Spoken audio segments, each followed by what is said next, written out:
Hello my dear students, आज आम आलोचना करिम क्लास 12 केमिस्ट्रीर द्रव এই चैप्टारটো अलरेडी आगरखिनि आमी आलोचना करिছো। तोमालोके यदि चोवा नाइ चाइ लबा। एतिया आमी आलोचना करिम द्रवर घारता प्रकाश, अर्थात कोनो एटा द्रवत घारता केनेকৈ प्रकाश करिब लागे हेतु आमी आलोचना करिम। यार कारणे आमी लाइन बाय लाइन अलप जानि लও। द्रवर সংযুতি घारतार द्वारा प्रकाश करा হয়। ओके, द्रवर সংযুতি अर्थात द्रवर সংযুতি अर्थात द्रवत द्रव्यर उपादान की बा द्रावकर उपादान किमान आछे हेतुर परिमाण निर्णय कराके द्रवर সংযুতি घारतार द्वारा प्रकाश करा হয় বুলি কোৱা হয়। ओके, द्रवर সংযুতি अर्थात द्रवर उपादान बिलाकर पार्सेंटेज किमान तार नाम द्रवर সংযুতি और हेतु घारतार द्वारा प्रकाश करा হয়। ओके, याक परिमाणगत और गुणगत हिसाबे प्रकाश करिब पारि। परिमाणगत अर्थात परिमाण किमान, गुणगत अर्थात तार क्वालिटी किमान, हेनेको हिसाबत आमी कि करिब पारो प्रकाश करिब पारो। उदाहरण हिसाबे अति कम परिमाण द्रव्य द्रवित হৈ থাকিলে गुणगत हिसाबे आमी द्रव्यटक लघु द्रव्य বুলি कब पारो। ओके, अर्थात द्रव्यर परिमाण यदि कम থাকে तार नाम হচ্ছে लघु द्रव्य, एटो गुणगत हिसाबे कब पारो। आनहाते अधिक परिमाणे द्रव्य द्रवित হৈ থাকিলে द्रव्यटक गुणगत हिसाबे घार द्रव्य বুলি कब पारो। এই দুটা বস্তু তোমালোকে মনত ৰাখিবা, এটা হৈছে लघु द्रव्य और এটা হৈছে घार द्रव्य। ओके, और द्रव्यर परिमाण यदि कम परिमाणे হৈ থাকে मिक्स হৈ থাকে हेतुक आमी लघु द्रव्य বুলি कওঁ, और द्रव्यर परिमाण यदि बेसि परिमाणे मिक्स হৈ থাকে ताक आमी घार द्रव्य বুলি कওঁ। किन्तु व्यावहारिक क्षेत्रत एने धৰণৰ गुणगत श्रेणी विभाजने किछुमान समस्यार सृष्टि करिब पारे। हेये परिमाणगत घारतार अतीव प्रयोजन, अर्थात गुणगत घारतातকৈ परिमाणगत घारतार बेसि प्रयोजन। अर्थात किमान पार्सेंटेज आछे, किमान शतांश आछे, किमान आयतन आछे, एनेकुवा धৰণৰ प्रश्नবোৰ समाधान কৰিবলৈ हले आमी परिमाणगत घारता दरकार হৈ পৰিব। এতিয়া সংযুতি परिमाणगत हिसाबे प्रकाश কৰিবলৈ केইবাটাও घारतार एকক व्यवहार करा হয়। তোমালোকে जेहेतु याते द्रवर घारता आमी उलियाइছো, द्रवर घारता माने कोनो एटा द्रव्यत किमान परिमाणर द्रव्य आछे ताक कि বুলি কোৱা হয় द्रवर घारता বুলি কোৱা। जेनेकुवा एटा उदाहरण हिसाबे यदि आमी लও, पानीत चेनी मिक्स करा होइसे। एतिया पानीत किमान परिमाणर चेनी मिक्स करा होइसे, সেই চেনিৰ পৰিমাণটো যদি আমি পৰিমাণ হিচাপত ওলাও বা পাৰ্সেন্টেজ হিচাপত ওলাও তাক কি বুলি কোৱা হয় ঘাৰতা। বা পানীত কিমানখিনি চেনি মিক্স কৰা হল, চেনিৰ পৰিমাণটো কিমান, হেতু হৈছে তাতে ঘাৰতা। ओके, এতিয়া ঘাৰতা নিৰ্ণয়ৰ ক্ষেত্ৰত কিছুমান সূত্ৰ আমি ব্যৱহাৰ কৰিম। তোমালোকে সূত্ৰবোৰ লিখি লিখি প্ৰেক্টিছ কৰিবা। নাম্বাৰ 1 দি আছে ভৰ শতাংশ মাস পাৰ্সেন্টেজ W/W, अर्थात ভৰ শতাংশ। দ্ৰব্যৰ উপাংশ এটাৰ ভৰ শতাংশ তলত দিয়া ধৰণে প্ৰকাশ কৰা হয়।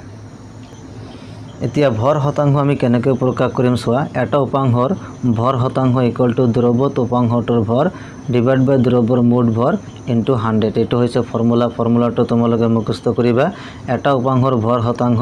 ইয়াতে W/W কোৱা হৈছিল, অৰ্থাৎ ভৰ হিসাবত আমি ইয়াৰ ভৰ শতাংশটো উলিয়াব লাগিব। আৰু ইয়াৰ কাৰণে সূত্ৰটো হ'ল দ্ৰব্যত উপাংশৰ ভৰ দ্ৰব্যৰ মুঠ ভৰকে ইনটু 100। এটো ফৰ্মুলা। কোনো এটা উপাংশৰ ভৰ শতাংশ উলিয়াবলৈ হলে দ্ৰব্যত উপাংশটোৰ ভৰ যিটো উপাংশৰ ভৰ উলিয়াব লাগে সেইটো আমি ওপৰত লিখিম, আৰু দ্ৰব্যৰ মুঠ ভৰটো আমি তলত লিখিম ইনটু 100। যেনেকুৱা চেনি পানীত যদি মিক্স কৰা হয়, এতিয়া চেনিৰ ভৰ শতাংশ যদি উলিয়াব লগা হয় চেনিৰ ভৰ আমি ওপৰত লিখিব লাগিব, আৰু চেনি আৰু পানীৰ যিটো অৰ্থাৎ দ্ৰব্যৰ ভৰ সেইটো আমি তলত লিখিব লাগিব। তাৰ লগত আমি কি পূৰণ কৰিম 100 পূৰণ কৰিম। এইটো হ'ব এটা উপাংশৰ ভৰ শতাংশ। ভৰ শতাংশ মানে হ'ল কিমান ভৰত কিমান আছে, এনেকুৱা কনসেপ্ট তোমালোকে ল'ব পাৰা। অৰ্থাৎ কিমান গ্ৰামত কিমান গ্ৰাম আছে বা কিমান কেজিত কিমান কেজি আছে, এটো হৈছে ভৰ শতাংশ। অৰ্থাৎ মুঠ ভৰত কিমান ভৰ আছে, অৰ্থাৎ ভৰত কিমান ভৰ, কিমান কেজিত কিমান কেজি আছে, কিমান গ্ৰামত কিমান গ্ৰাম আছে, এনেকুৱা ধৰণৰ কনসেপ্ট আমি ইয়াৰ জৰিয়তে সমাধান কৰোঁ। ইয়াতে আমি এটা উদাহৰণ হিসাবে লৈছোঁ এটা জলীয় দ্ৰব্যত ভৰ হিসাবে 10% গ্লুকোজৰ দ্ৰব্য বুলি ক'লে আমি বুজিম যে 100 গ্ৰাম দ্ৰব্যত 10 গ্ৰাম গ্লুকোজ আৰু 90 গ্ৰাম কি আছে পানী আছে এতিয়া 10% গ্লুকোজৰ দ্ৰব্য বুলিলে আমি কি বুজি পাওঁ 10% গ্লুকোজৰ দ্ৰব্য মানে হল 10 গ্ৰাম কি আছে গ্লুকোজ আছে তেনেহলে গ্লুকোজৰ দ্ৰব্য অৰ্থাৎ পানীৰ লগত মিক্স কৰি দ্ৰব্য বনোৱা হয় গতিকে 10% গ্লুকোজৰ দ্ৰব্য মানে হল 10 গ্ৰাম কি আছে গ্লুকোজ আছে তেনেহলে পানী কিমান পৰিমাণ আছে 90 গ্ৰাম আছে কাৰণ 10% অৰ্থাৎ 100 10% 100 পৰা 10 কি কৰিব লাগিব মাইনাস কৰিব লাগিব 100 পৰা 10 মাইনাস কৰিলে কি হয় 90 গ্ৰাম হয় আৰু দ্ৰব্যৰ মুঠ ভৰ কিমান হ'ব 100 গ্ৰাম হ'ব কাৰণ 100 গ্ৰাম যেহেতু পাৰ্সেন্ট আছে সেই কাৰণে পাৰ্সেন্টটো আমি 100 লগত কম্পেয়াৰ কৰিম 100 গ্ৰাম দ্ৰব্যত 10 গ্ৰাম গ্লুকোজ আৰু 90 গ্রাম পানী আছে এনেকৈ আমি বুজি ল'ব লাগিব অর্থাৎ 10% গ্লুকোজৰ দ্ৰব্য মানে 10 গ্ৰাম গ্লুকোজ আৰু 90 গ্ৰাম পানী আৰু মুঠ দ্ৰব্যৰ ভৰ কিমান 100 গ্ৰাম ইয়াতে 20% গ্লুকোজৰ দ্ৰব্য যদি হোদে 20 গ্ৰাম গ্লুকোজ থাকিব আৰু 80 গ্ৰাম কি থাকিব পানী থাকিব টোটাল দ্ৰব্য ভৰ কিমান থাকিব 100 গ্ৰাম ওকে এনেকুৱা ক্ষেত্ৰত আমি ব্যৱহাৰ কৰিব পাৰোঁ এনে ভৰ শতাংশ ঘাৰতা সাধাৰণতে উদ্যোগিক ৰাসায়নিক প্ৰয়োগৰ ক্ষেত্ৰত ব্যৱহাৰ কৰা হয় ফ্যাক্টৰী বিলাকত ব্যৱহাৰ কৰা হয় উদাহৰণ হিচাপে বাণিজ্যিক ব্লিচিং দ্ৰব্যৰ ক্ষেত্ৰত পানী সোডিয়াম হাইপোক্লৰাইডৰ 3.62 ভৰ শতাংশ থাকে এনেকুৱা ক্ষেত্ৰত আমি এই ফৰ্মুলাটো ব্যৱহাৰ কৰোঁ তাৰ পিছত 2 নম্বৰটো দিয়া আছে আয়তন শতাংশকে আয়তন শতাংশ ভলিউম পাৰ্সেন্টেজ বুলি কোৱা হয় v/v আয়তন শতাংশৰ সংজ্ঞা তলত দিয়া হল এটা উপাংশৰ আয়তন শতাংশ কি হ'ব উপাংশটোৰ আয়তন দ্ৰব্যৰ মুঠ আয়তন ইনটু 100 অৰ্থাৎ যেটো উপাংশৰ আয়তন শতাংশ উলিয়াব লাগে সেই উপাংশটোৰ আয়তন আমি ওপৰত লিখিম আৰু তলত লিখিম দ্ৰব্যৰ মুঠ আয়তন ইনটু 100% এটো ফৰ্মুলা আমি কি কৰিম এপ্লাই কৰিম ওকে যেনেকুৱা উদাহৰণ হিচাপে পানীত 10% ইথানলৰ দ্ৰব্য মানে হল 10 ml ইথানল পানীত দ্ৰৱিত হৈ আছে আৰু দ্ৰব্যটোৰ মুঠ আয়তন 100 ml 10% ইথানলৰ দ্ৰব্য মানে হৈছে 10 ml ইথানল কি ক'ত দ্ৰৱিত হৈ আছে পানীত দ্ৰৱিত হৈ আছে আৰু দ্ৰব্যটোৰ মুঠ আয়তন কিমান হ'ব 100 ml এটা 20% ইথানলৰ দ্ৰব্য মানে হল 20 ml ইথানল পানীত দ্ৰৱিত হৈ আছে আৰু দ্ৰব্যৰ মুঠ আয়তন কিমান হ'ব 100 ml অৰ্থাৎ আয়তনেৰ একক কি ml বা লিটাৰ বুলি ক'ব পাৰা লিটাৰ দি ক'ব পাৰা বা ml দি ক'ব পাৰা গতিকে আয়তনৰ ক্ষেত্ৰত আমি ml বুলি ক'ব লাগিব ওকে জুলীয়া উপাংশৰ দ্ৰব্যৰ ক্ষেত্ৰত সাধাৰণতে এই একক ব্যৱহাৰ কৰা হয় যেতিয়া জুলীয়া উপাংশ লোৱা হয় বা জুলীয়া দ্ৰব্য লোৱা হয় তেতিয়া এইটো একক ব্যৱহাৰ কৰা হয় উদাহৰণ হিচাপে গাড়ীৰ ইঞ্জিন চেঁচা কৰি ৰাখিবলৈ 35% ইথিলিন গ্লাইকলৰ দ্ৰব্য ব্যৱহাৰ কৰা হয় আৰু এই ইথিলিন গ্লাইকল এবিধ গোট ৰোধী বা এন্টিফ্ৰিজ পদাৰ্থ এই ঘাৰতাত গোট ৰোধীয়ে পানীৰ হিমাংক কমাই আনে ইয়াতে এটা কনসেপ্ট আছে 35% ইথিলিন গ্লাইকলৰ দ্ৰব্য মানে কি বুজায় যেনেকৈ 10% ইথানলৰ দ্ৰব্য আমি বুজি পাইছো ঠিক তেনেকৈ 35% ইথিলিন গ্লাইকলৰ দ্ৰব্য মানে কি ইয়াত যদি এনেকৈ যদি প্ৰশ্ন হয় আমি আনসাৰটো এনেকৈ দিম 35% ইথিলিন গ্লাইকলৰ দ্ৰব্য মানে হল 35 ml ইথিলিন গ্লাইকল পানীত দ্ৰৱিত হৈ আছে ওকে 35 ml ইথিলিন গ্লাইকল পানীত দ্ৰৱিত হৈ আছে আৰু দ্ৰব্যটোৰ মুঠ আয়তন কিমান 100 ml দ্ৰব্যটোৰ মুঠ আয়তন কিমান হ'ব 100 ml অৰ্থাৎ 100 ml দ্ৰব্যত 35 ml ইথিলিন গ্লাইকল দ্ৰৱিত হৈ আছে ওকে এটো আমি বুজি ল'ব লাগিব 3 নম্বৰ আছে ভৰ আয়তন শতাংশ মাস বাই ভলিউম পাৰ্সেন্টেজ ভৰ আয়তন শতাংশ চিকিৎসা আৰু ঔষধীয় বিজ্ঞানত সাধাৰণতে ব্যৱহৃত আন এটা ঘাৰতাৰ একক হল ভৰ আয়তন শতাংশ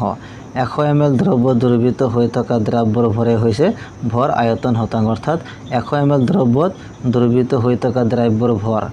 100 ml সাপোজ 100 ml পানীত আমি 5 গ্ৰাম চেনি মিক্স কৰিছো গতিকে চেনিৰ ওজনটো হল ভৰ হিচাপত আৰু পানীৰ ওজনটো হল ml হিচাপত সেই কাৰণে তাৰ নাম হৈছে ভৰ আয়তন শতাংশ নাম্বাৰ 4 নিযুতাংশ আৰু এটা ঘাৰতা উলিওৱাৰ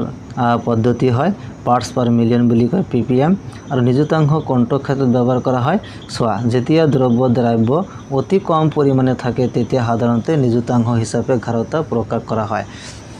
অৰ্থাৎ কোনো এটা দ্ৰব্য যদি দ্ৰব্যৰ পৰিমাণ নিচেই কম অতি কম থাকে তেনে ক্ষেত্ৰত আমি নিযুতাংশ ব্যৱহাৰ কৰিব পাৰোঁ ইয়াৰ সংজ্ঞাটো হ'ল উপাংশ এটাৰ অংশৰ সংখ্যা ডিভাইড বাই দ্ৰব্যত থকা আটাইবোৰ উপাংশৰ